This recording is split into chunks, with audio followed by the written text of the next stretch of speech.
Welcome to the Lion's Den Academy. As we kick off our next video in the verse-by-verse study we have currently been doing through the book of Matthew, with this being part 47. Now today we will begin to explore chapter 10, which is such an amazing and powerful chapter in this gospel that really feels like a pre-game prep talk by a coach before a Super Bowl Sunday.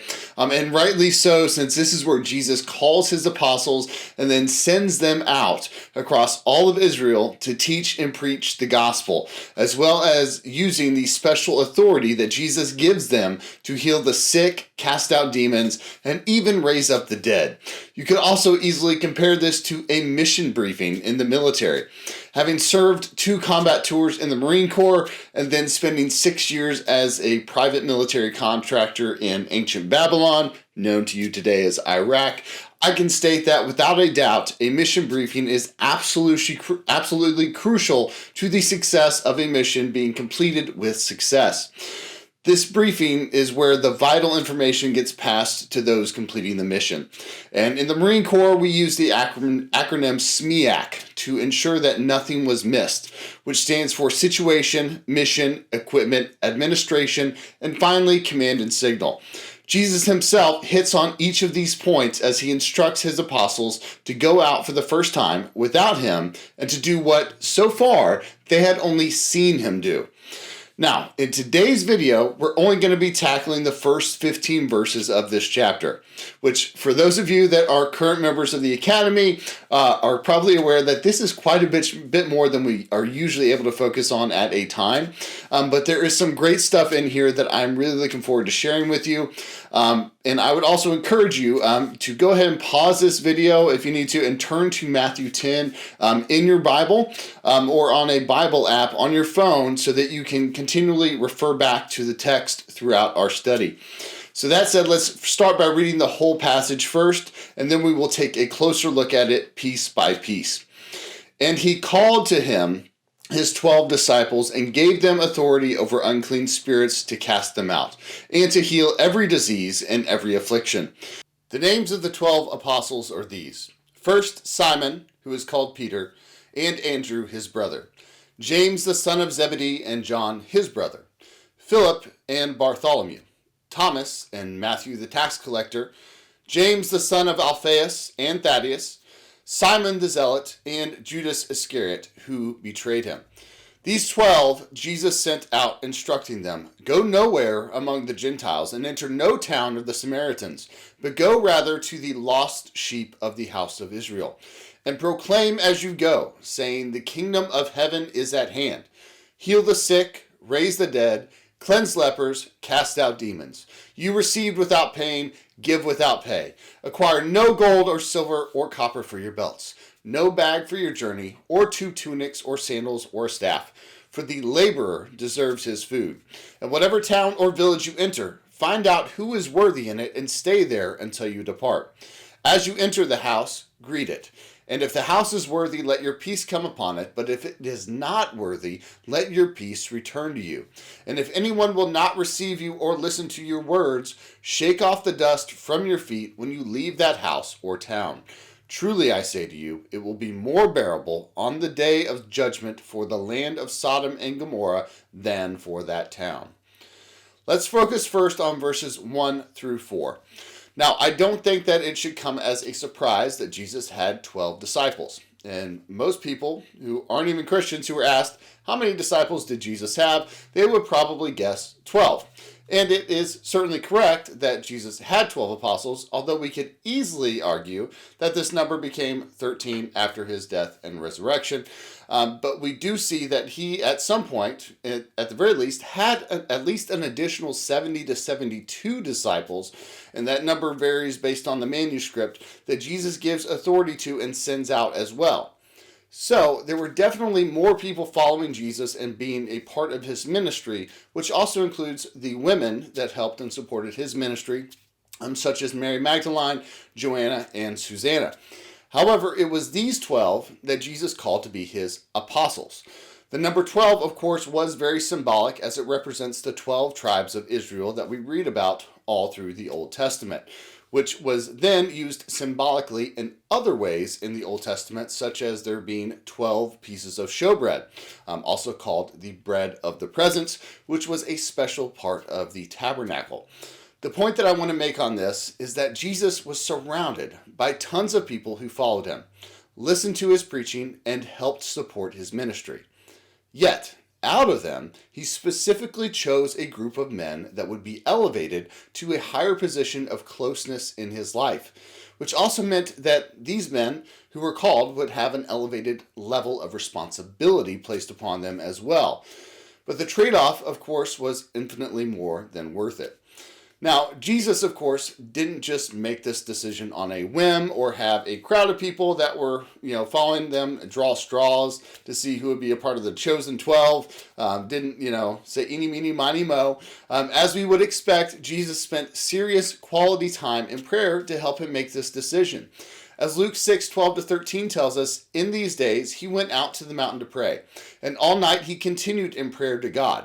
And when day came, he called his disciples and chose from them 12, whom he named apostles.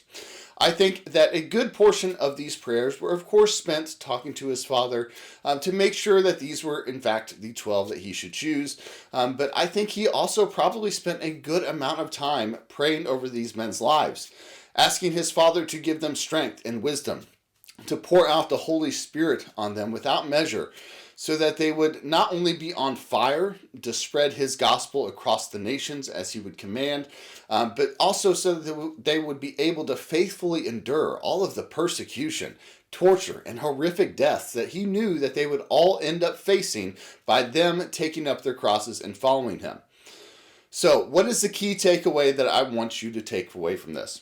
Well, I think that we can all agree that the disciples are individuals that we can and should model our lives after. And if Peter was in a group, if James was in a group, if John was in a group, and so on, well, then we as Christians need to be in a group. Now, you might already be in a group, and if so, that is fantastic. But if you aren't there, then there are several reasons why you need to follow the examples set by the disciples and get in a group or start one yourself. First, we were created by God to do life together. That is where we thrive, grow, and are able to use our unique talents and giftings that God has given us to help others. It can also be very hard for us adults to make friends as we get older. That's just the truth. With work, bills, housework, kids, and the life in general just overwhelming us, the priority to carve out time to spend in fellowship with others tends to take the back burner. And being in a group helps you carve out that time to ensure that it doesn't get neglected. Groups are also a fantastic way to do Bible study, since it allows you to get a bunch of other perspectives while also forcing you to do the homework yourself as well. Lastly, groups are the place where we come together and do that refining like no other, sharpening one another like iron sharpens iron. And I know that that's a phrase that we as Christians love to throw around nonchalantly, but as my friend and the pastor of our downtown campus at my church, Kyle Riley, he says, iron sharpening iron is not a gentle process. There are sparks, heat, grinding, and friction, but the end result is a finely honed edge that is ready to be an efficient tool to be welded. On that note, while these apostles make up a men's group of all men's groups to ever exist, I want you to notice how Jesus sends these men out 2 by 2. And I also want you to take note of the fact that from within that group of 12, Jesus himself also had a group that he called his inner three, which consisted of James, John, and Peter. It was these 3 men that Jesus allowed special access to his time in addition to certain miracles such as the transfiguration. What I want you to take away from this is that we can clearly see here that there is a model for microgroups laid out before us here. Groups in and of themselves are vastly powerful and should absolutely be a part of every Christian's life. But there are certain things that microgroups can accomplish that normal-sized groups can't. When there are only 3 to 4 people in a discussion, it both forces accountability for group members to show up and have done the homework, and it also provides ample time and opportunity for each member to really share the insights that they learned, the questions or struggles that they might have, and what action steps that they are taking in their lives, and getting accountability from those group members to make sure that they take those steps. Ideally, these microgroups should last for approximately 6 months, where deep Bible study is done over an epistle, a book from the Old Testament, and one of the Gospels. And this is where real discipleship happens, the kind where disciples go out and make other disciples. My encouragement to you then is that if you are not already in a group, that you are already in a group and not taking part of a microgroup, is to have your group model Jesus' disciples and send your group members out 2 by 2, where each person finds that one person to be part of that 6-month process, where at the end of that 6 months, the 2 people that your group members invited will now go out and start their own microgroup. I know that I'm probably cramming a lot of this structure about groups and microgroups into a very tiny part of this video, though.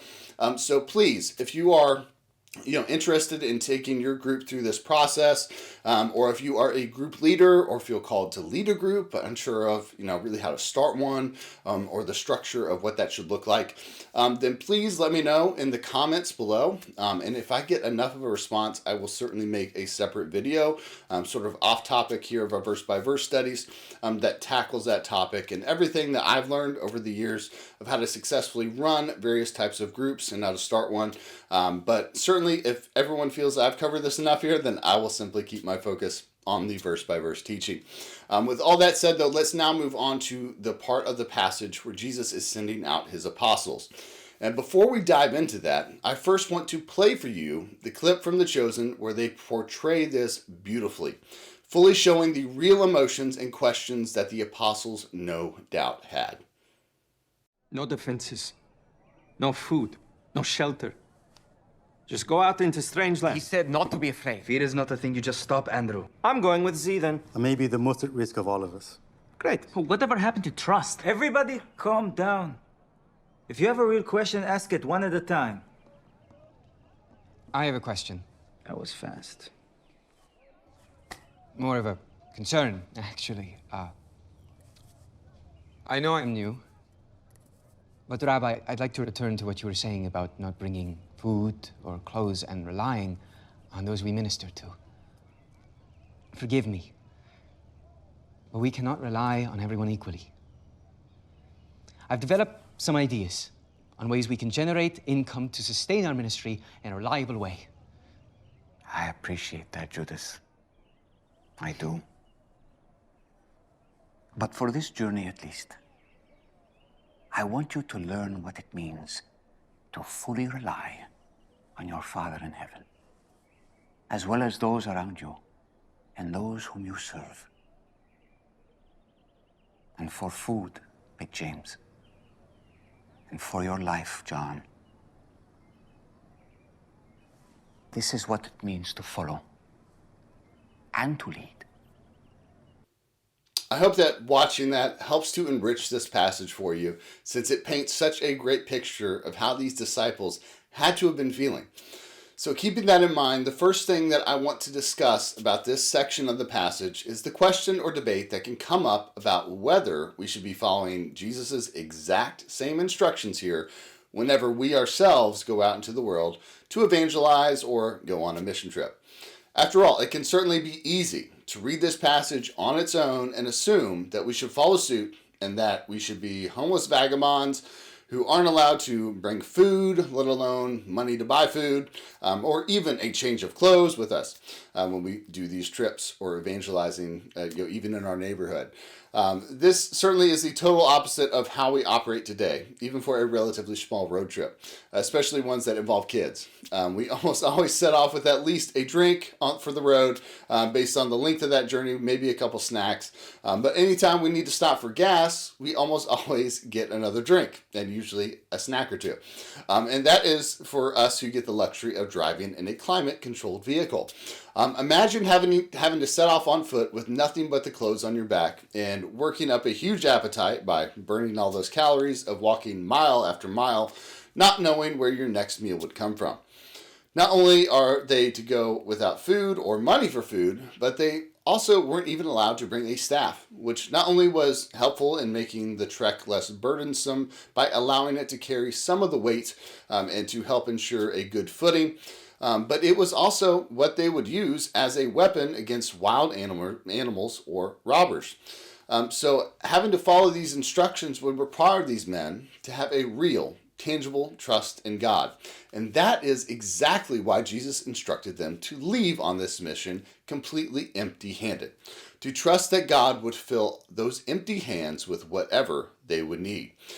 This was a true developing moment for these disciples, and Jesus was pushing them beyond the boundaries that they were comfortable with and into that area where true growth happens. Jesus was now calling them to live out and do what they had been watching Jesus do firsthand since they joined him, in addition to putting them into a situation that forced them to place their trust completely in God. So, the question that naturally arises from this, like I mentioned, is are we supposed to follow these exact same instructions ourselves when we go out and evangelize or go on mission trips? And to put it bluntly, no. And here is why. This was a one-time instruction given for their development and their development alone. We even see Jesus giving them instructions that are completely the opposite of this later on in the Gospel of Luke, where Jesus even references his instructions of sending them out with nothing. Luke 22:35-36 reads, "And he said to them, 'When I sent you out with no money bag or knapsack or sandals, did you lack anything?' They said, 'Nothing.' He said to them, 'But now let the one who has a money bag take it, and likewise a knapsack, and let the one who has no sword sell his cloak and buy one.'" So now these disciples could bring money, a backpack full of food, water, and a change of clothes. And additionally, they aren't just allowed to bring a staff for protection now, but they are actually commanded to go and buy a sword to bring if they don't have one. All of these things are just things, though. And if any of these apostles could easily, find themselves, robbed completely of everything that they possessed. Now, if they hadn't already gone through this process, though, of having done ministry with nothing but the clothes on their backs, though, such an event could easily rattle any man and make them want to give up, go home, and try again. However, since these men have been through that process, if they were stripped of everything, which no doubt had to happen to them during their ministry, since most, if not all of them, wound up in jail at some point, they would not falter in their faith or give up, since they had been there and done it with nothing before, knowing that God would come through for them and provide them with any and everything that they needed to continue their ministry for the glory of God's name. Now, I also can't help but to think that the fact that Jesus is, in a sense, giving these apostles what the secular crowd today would consider superpowers had to have helped these men fully trust that God would provide for them and that they were being fully equipped for their mission. Verse 8 says that Jesus instructed them to heal the sick, cleanse lepers, cast out demons, and raise the dead.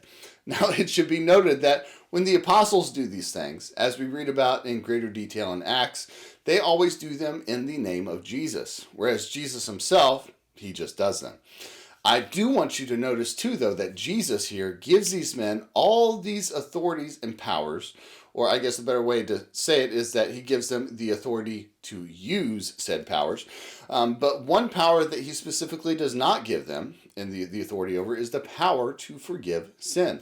Since that is something that only God can do, and since Jesus is God, we see that he himself has that authority to do so as well, as he so powerfully showed the Pharisees and scribes when he healed the paralytic that was lowered through a roof.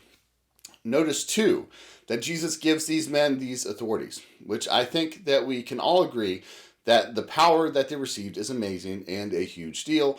But right after he does so, he then gives them a huge responsibility of taking off the training wheels and going out to do ministry all on their own. As Luke 12:48 says, "Everyone to whom much was given, of him much will be required. And from him who they entrusted much, they will demand the more." We need to keep this in mind when we feel God calling us towards something that we don't feel equipped for or adequate enough to do on our own. In fact, when we are feeling that way about the situation, then our certainty that it is God calling us into whatever it may be should be very high. since it is in those situations where his power is made perfect in our weakness, and we get the privilege of being an instrument that God uses in a way that we know that we would fail if it wasn't for him. Now, as we begin to wrap up today's study, there are just a few more things that I want to point out from this passage. The first is that we can see here that Jesus is limiting the boundaries of their ministry to Israel. And he actually refers to the people that he wants his apostles to focus on as lost sheep, which references the shepherd analogy that we went over in some detail in the last video. So feel free to check that out if you haven't yet. This too, though, is an instruction that was given only for this specific mission, and we see Jesus give them the exact opposite instruction later on in the Great Commission, where he instructs them to spread the gospel to every nation and every tongue. Jesus also instructs them and says, "And whatever town or village you enter, find out who is worthy in it, and stay there until you depart. As you enter the house, greet it. And if the house is worthy, let your peace come upon it. But if it is not worthy, let your peace return to you." Now, it can seem a little weird with the phrasing that is used here when Jesus tells them that when they enter a house to greet it. And it can be easy to envision this, literally played out as the apostles walking into a stranger's house, ignoring the people, that are inside and saying, "Hello, how you doing?" To the literal house itself. This is, of course, not at all what Jesus is instructing them to do, though. And in Luke 10:5, it expands on this instruction and makes it easier for us to grasp. There, Jesus instructs the apostles to say, "Peace be to this house," when they enter it, instead of simply just greeting it. However, the apostles would have no doubt understood Jesus' instruction, since the common greeting back then wasn't, "Hey, hello," or "What's up?" Instead it was shalom, which is Hebrew for peace. So these apostles were instructed to greet the house with peace, declaring it over the house, if you will. Now, however, if the house ended up being unworthy and the occupants treated the apostles with hostility, they were instructed to let that declaration of peace come back to them. As Jesus says in Luke 10:16, "The one who hears you hears me, and the one who rejects you rejects me, and the one who rejects me rejects him who sent me." Additionally, verse 14 instructs them that if anyone will not receive you or listen to your words, shake off the dust from your feet when you leave that house or town. Now, this might seem like a strange command for us, but I think that there are two takeaways that we can really see from this. The first is viewing the dust from that home like leaven. You see, when God led his people out of the slavery of Egypt, he specifically commanded them to take no leaven with them. And leaven, by the way, for those of you that might not know, it's something that is very similar to yeast. It's what makes the dough rise and gives bread all those wonderful little air pockets. Now, the reason that God gave this command was twofold. First, it was to be a reminder for them going forward, since the majority of the following Israelite festivals, they would require unleavened bread to remind them of the hurry in which they were led out of captivity. Second, and perhaps more important, the leaven is very symbolic of sin and outside influences of other nations and their false religions. And all it takes is just a little bit of it to get in, and it soon spreads throughout the entire dough, filling it with what, again? That's right, air. Emptiness. So I can see this command as Jesus telling his disciples to not let anything from that unworthy house to stick with them and to leave it completely behind. And so this leads us to the second takeaway from this, which is that when we encounter hostility, when preaching the gospel or evangelizing, it can be very easy for us to let it really just grab a hold of us and get us down, making us second guess our ministry. And this is where Jesus' instructions here really serve to help us leave it all behind and focus on what is ahead. The great theologian Taylor Swift echoes this perfectly when she says, "Player's gonna play, and the hater's gonna hate. Baby, I'm just gonna shake it off. I shake it off." We see Paul himself demonstrate this in Acts 18:6, which says, "When they opposed and reviled him, he shook out his garments and said to them, 'Your blood be on your own heads. I am innocent.'" We have to remember that it's not our job to convert people. It's simply our job to be the light and salt of the world and to cast the seed, which is the gospel of Jesus Christ. But we simply can't know whether that will fall on rocky ground or good soil. Lastly, Jesus tells the disciples that for those who reject the gospel message that they will be preaching, that it will be more bearable on the day of the judgment for the land of Sodom and Gomorrah than for that town. When we read this and we remember the judgment that actually did occur against Sodom and Gomorrah, and how their entire cities were completely obliterated by sulfur and fire, with the exception of Lot and his family, save his wife, who disobeyed the command to not look back and ended up living out the command of being the salt of the earth in the totally wrong way. It can be hard to imagine a punishment that makes this seem more bearable. However, when we read of what the eternal punishment is that awaits non-believers, and how that is a place where there is an eternal punishment that is described as a lake of fire, a blazing furnace, a place where there is nothing but weeping and gnashing of teeth, then it can be easier to understand how this punishment would be less bearable, since it would be eternal. So why the harsher punishment then? Well, God judges us according to the knowledge that we have been given access to and the mental capacity that we have.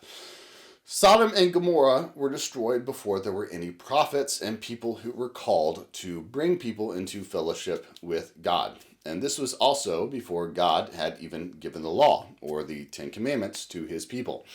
The people that his disciples were going to preach to, the gospel to, on the other hand, though, they were well versed in the entire Old Testament. And as such, they should have been easily able to see all the fulfillment of the messianic prophecies taking place before them and believe that Jesus was indeed the Son of God. Additionally, we once again come back to Luke 10:16, where Jesus said, "The one who hears you hears me. The one who rejects you rejects me. And the one who rejects me rejects him who sent me." This is because these men were called firsthand by Jesus himself and equipped with the authority to preach, heal, and cast out demons and raise the dead. And that type of access that these people who heard the disciples had was infinitely greater than that of Sodom and Gomorrah. So, of course, their punishment would be greater too. So that wraps up today's study. Now, if you found that helpful, please do me a huge favor and like this video and share it on social media if you have it as well, since that is really what helps get this content out to those that need to hear it. And of course, if you haven't subscribed yet and you've made it this far in the video, then my fellow Bible nerd, what are you waiting for? Go ahead and click that subscribe button and notification bell to join the Academy here. I look forward to seeing you guys next time. God bless and keep you.